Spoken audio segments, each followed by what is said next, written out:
Shalom, this is your brother Iguanathan. First and foremost, I want to give all praises to the Most High, Yahweh, Bahashem, Yahweh Shai, Bahashem, Rakah, Kadash. All right, I want to give double honors to the apostles and the elders of Great Millstone. And I want to say shalom to all the brothers and, of course, the few sisters who are pursuing this truth in sincerity. All right, may the blessing of election be upon your house. Now, there's only one remedy for 2/3 of our people, and you're going to realize it more and more as time goes along, as prophecies begin to play out, as resources become more scarce. You're going to see it. There's certain people that are not cut out to endure unto the end. And the only way you're going to be saved is to those that endure unto the end. And all these people all across the world, I'm saved by the blood of Jesus. Look, man. Even Esdras, what did he say? Woe is me, who will deliver me in those days? Okay. We're prisoners of hope, like the scriptures say. You can't just do this thing by lip service. That's not faith. Lip service ain't faith. Okay. You exhibit faith by what? Rehearsing the righteous acts to the best of your ability, walking after the Lord's word to the best of your ability. You go to Sirach. Let's actually go get it real quick here. Let's go to Sirach. I believe it's 17. I wanted to read this at camp this past week. Didn't get around to it. All right, so Sirach 17 and I believe 20. We'll start at 24. So this is Sirach 17 and 24. It says, but unto them that repent, he granted them return. And repent is to turn back. So turn back from your ways. As we know, it's prophesied. The Lord already wrote it in the movie, and there's nothing we could do about it to evade it.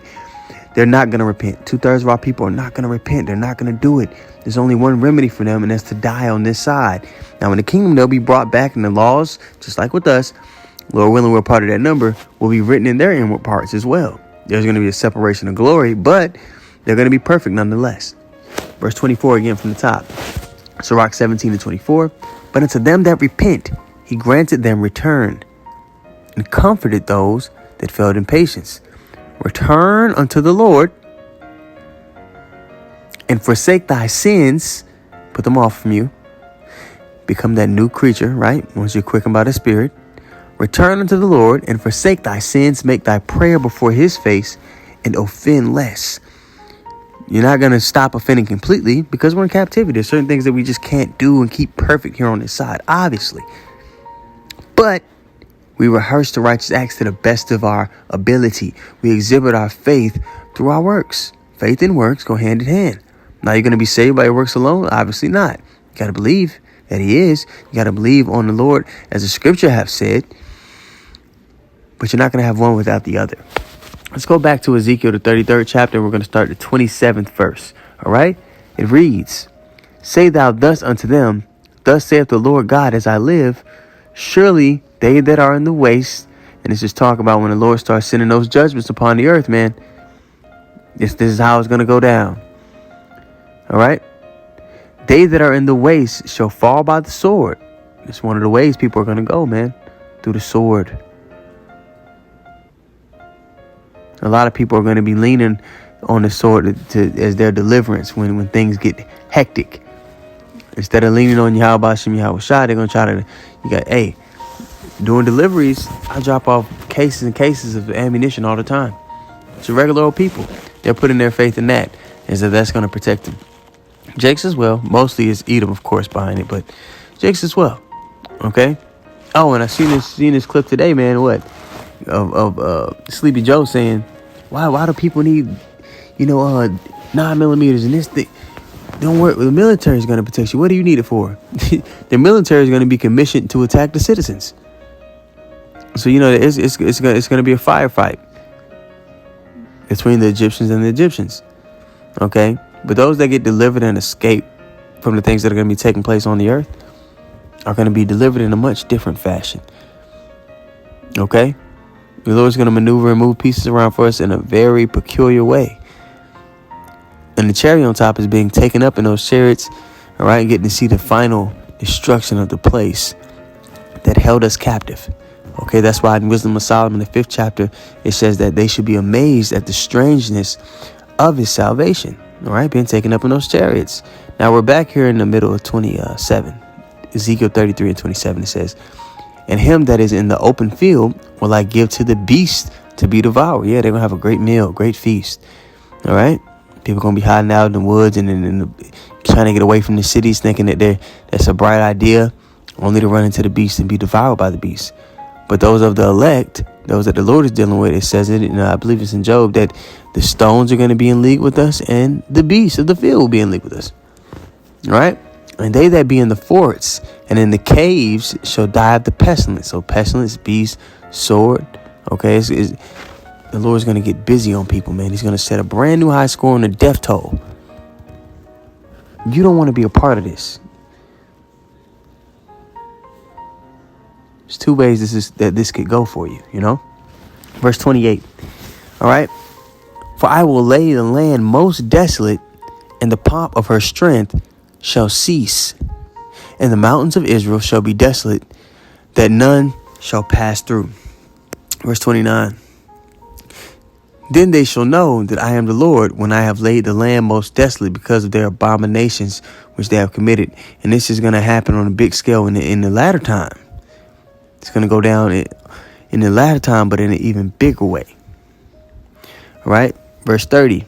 Although, thou son of man, the children of thy people are talking against thee by the walls and in the doors of the houses, and speak one to another, every one to his brother, saying, come, I pray you, and hear what it is, the word that cometh forth from the Lord. So you have a lot of people that they act like they're sincere. They know they're Israelites. You've seen Elder Benazir Zakba's lesson a couple days ago. He always does those lessons, and they're beautiful because you get to see the mindset of the people. And the thing about Myrtle Beach is you have tourists coming from all different in various parts of the world, different walks of life. So when he stops to talk to somebody, they're from all different parts of Babylon, right? But they still have that same low, dark, twisted mentality that revolves around fame, that revolves around notoriety, money. All right. The image that this devil has set up for them to be. Esau created niggas. He put this image up of what is to be successful for an Israelite here in this kingdom. And it always goes back to coonery. So there's the whole mentality of the Israel, Jake here on this side, is a manufactured identity that Esau created and bombarded them with through his media machine to cast a spell on them. All right. And they can't see themselves being any other way. They think it is the way. Right. Verse 30 again from the top. Ezekiel 33 and 30. It says, also, thou son of man, the children of thy people still are talking against thee by the walls and in the doors of the houses, and speak one to another, saying, every one to his brother, saying, come, I pray you, and hear what is the word that cometh forth from the Lord. And they come unto thee as a people cometh, and they sit before thee as my people, and they hear thy words, but they will not do them. So it's a front, man. At the end of the day, they're still under that same vibration Esau has laid out for them. And there's a lot of people that know they're Israelites, but once they leave the camp, once they cut the video off, they turn back into that nigga in the world. They're not acting out. They're not being a doer of the word. They're not, this isn't in the forefront of their thoughts when they're making judgments throughout their day. Verse 31 again from the top, Ezekiel 33 and 31. And they come unto thee as a people cometh, and they sit before thee as my people, and they hear thy words, but they will not do them. For with their mouth they shew much love. Oh, Shalom. People drive by, they honk the horn. Oh, that's right. You had a guy drive by this past week at camp. Tuesday camp here in Dallas.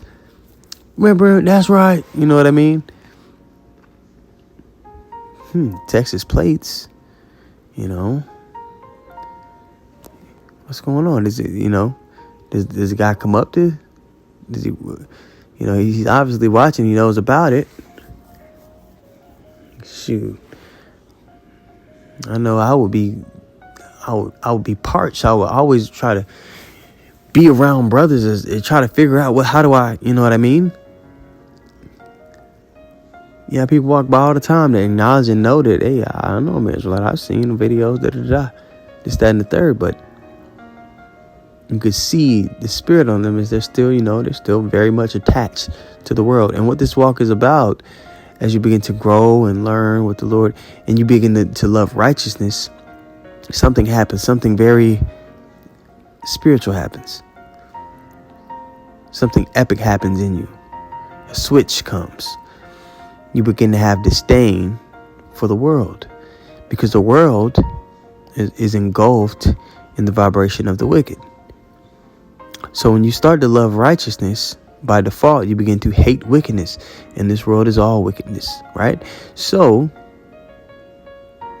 you begin to be, by default, you become detached from the world, the things they're in and the people they're in.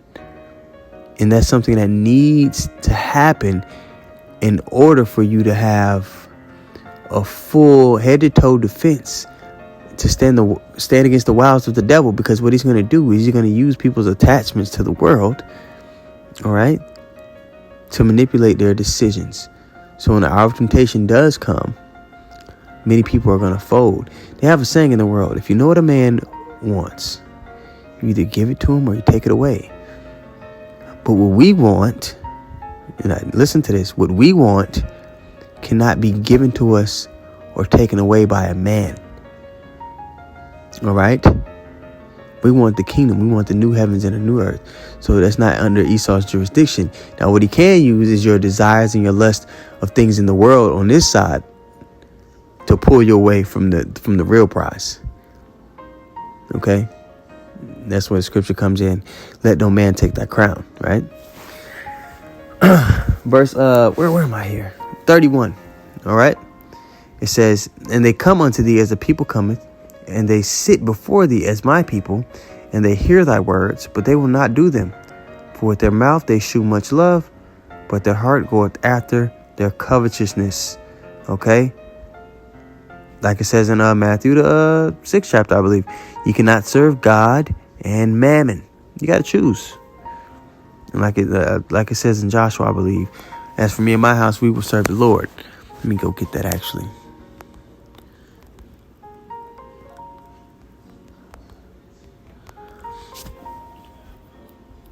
Yeah, Joshua 24:15. It says, and if it seem evil unto you to serve the Lord, all caps being Yahweh, choose you this day whom ye will serve, whether the gods which your fathers served that were on the other side of the flood, and we know what the recompense for doing that was, or the gods of the Amorites in whose land you dwell. Here in America, a lot of the customs that people keep and the things that they do go back to ancient pagan gods, go back to idol worship, right? In whose land you dwell. But as for me, and this needs to be your mentality, our mentality. But as for me and my house, we will serve the Lord. All right. And man, we just got to pray and be locked in and be focused and hope that we're a part of this number, man, because we know it's going to seem like the Lord isn't saving anybody. He always gives us the ratio of what it's going to actually look like. In 2 Ezra, the 9th chapter, 15-16, it tells us what? As a wave unto a drop. A drop of rain could fall and nobody else will know. A drop of rain could fall in the sky right now. Nobody will even notice that it happened. It's just a drop, right? But a wave, if you type in tsunami videos on YouTube, waves can flood entire coastlines. Waves can flood towns.